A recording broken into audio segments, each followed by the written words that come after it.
The speech that will make you hard. So you think you're afraid of things. What if a bear comes at you and starts staring straight towards you? Can you kill it? Yes, you can. You have a gun in your hand. What are you waiting for? Go for it and finish it. That's how a fearless person is. One should not fear anything. Failed relationship, friendship, bankruptcy, failure in exams, nothing. When we make things horrible and start fearing them, that's when they become horrible and impossible. It was said by a great man, once you become fearless, you become limitless. Becoming fearless is not just limited to not being afraid of bankruptcy because you have worked enough for that to not happen.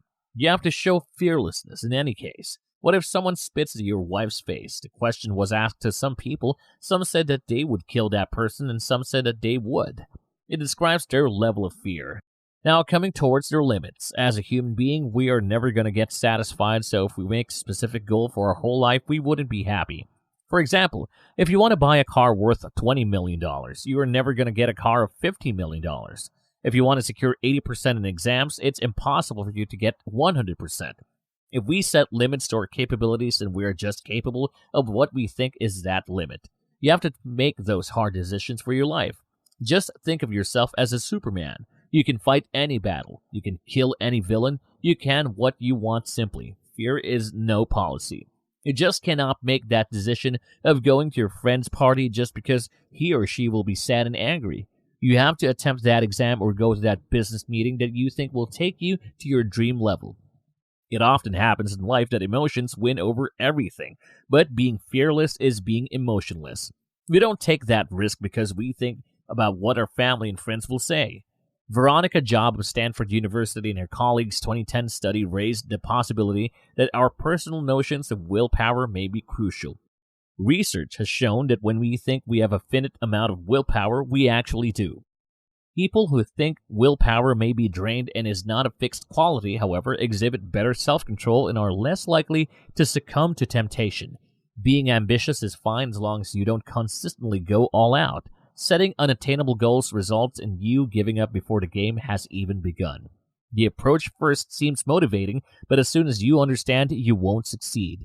Your self-confidence and willpower decline. Create objectives that are both challenging and reachable. Alternately, divide your goals into smaller tasks and complete one of them at a time. Your self-confidence and willpower will both increase when you feel like you're making progress. It sounds odd, huh? Make a straightforward choice between your daughter's birthday and your job. Of course, you will choose her birthday because you're not brave enough to take risks for yours and your family's better future. You will be a good and gentle man today just to be a less successful and less rich man tomorrow. What would happen? If you missed that birthday, would you become a bad person? Would it harm anybody? Would it stop your child's age? No, simply no. It's just a matter of time.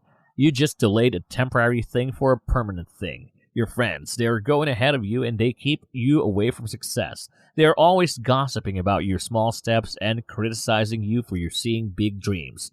Well, your success is also defined by your friends or the company you keep. You have to be hard on them as well. Leave them if you're not getting positive vibes from them. Don't look at them again. You're giving the world opportunities to downgrade you and keep you away from the success. Do you know you can still be with them and be successful at the same time? Just give them a shut-up call. You're not ready to be successful if you're overthinking and getting too emotional after receiving a negative compliment from your friends or your company. If you're pressurized from your emotions and always thinking, should I say it or not? Should I make him regret what he said to me? Or is it too rude for me when you'll always be thinking, why me? Why always everyone hurts me? You don't buy this shit. There's no time to listen to others if they're not going to appreciate you. Your life is full of hustling already. Keep that power only to yourself that you get sad and depressed over things. Don't let anyone tell you that you're lesser than someone. Want to improve your attitude towards money and success? Well, begin spending time with successful people who always seem to have plenty of money coming their way. When you can see that a new way of thinking is already being used by others, it is easier to embrace it yourself. Learn their way of thinking and modify your routine to reflect it. Develop daily routines that are effective at changing your perspective and reinforcing it through behavior. When transitioning from a fixed to a growth attitude, schedule time for learning and begin daily journaling of your accomplishments.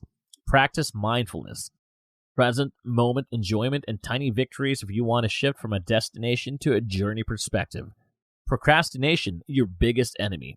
It's not just a condition or psychological, it's your lifestyle. It's the thing that you never wanted, but you're nurturing it. You have been nuts your whole life. You're 70 and still thinking 1 hour before reading that newspaper or going to write that book about your life. Whole day you're sitting on a sofa. I mean, are you effing serious? You're literally making yourself grow even older just by sitting all day and waiting for death. Because that's the only thing that can happen to you. You're supposed to be dead. What's the purpose of someone who wants to sit in a chair and think all day? Should he teach his grandkids what he has learned all his life? Should he tell his grandkids that he is the biggest procrastinator ever? No. Stop it and start changing your habits. Detect that dirty thing ASAP and make yourself free of that curse. You want to go eat a burger? Just go. Don't think. You want to start selling flour? Just go buy it and start selling it. Make it in your basement if needed. What's the big deal? It's all about your mentality. You have to find those mistakes in you. Personality scan, you can tell a lot about your mindset by the dialogues you conduct with yourself. Your thoughts will manifest into reality, and if you're telling yourself that you lack the capacity to realize your goals, you will be prevented from living the life you desire. Change your negative self-talk to an empowering speech to improve your mindset. Saying to oneself, I can do this or I got this, may sound cliche, but it actually works. You have no choice but to rise to the moment and improve your thinking if you throw yourself at challenging situations. It turns into a requirement for survival. What circumstances can I put myself in then that will force me to think more highly? The basic concept is to design your surroundings so that it trains your brain. Your poor habits don't have to be a part of you forever. Of course, some bad habits may be challenging to kick, but as long as you remain focused on your objective and work to bolster your willpower, nothing is insurmountable. You always have the ability to transform yourself into a bigger version of yourself. At the end, you need the highest performance as well. After making yourself the lord of success, now maintain it. It's not a chair. You will achieve it and sit on it, and then things will start to work automatically. You will have to make a way to sustain it. Complete your daily tasks. Clean your desk every night. Don't leave anything undone. That's how you're going to be working and keeping the success. If you're at the end of the week, don't think that you still have 3 more weeks to reach that point. Think what you have done in this week to reach there. Once you know what you've done, then forget about it. Now begin to struggle again and again and again. Be the whole of yourself, not just a fraction. Thanks for watching the video, and don't forget to show some love by liking it.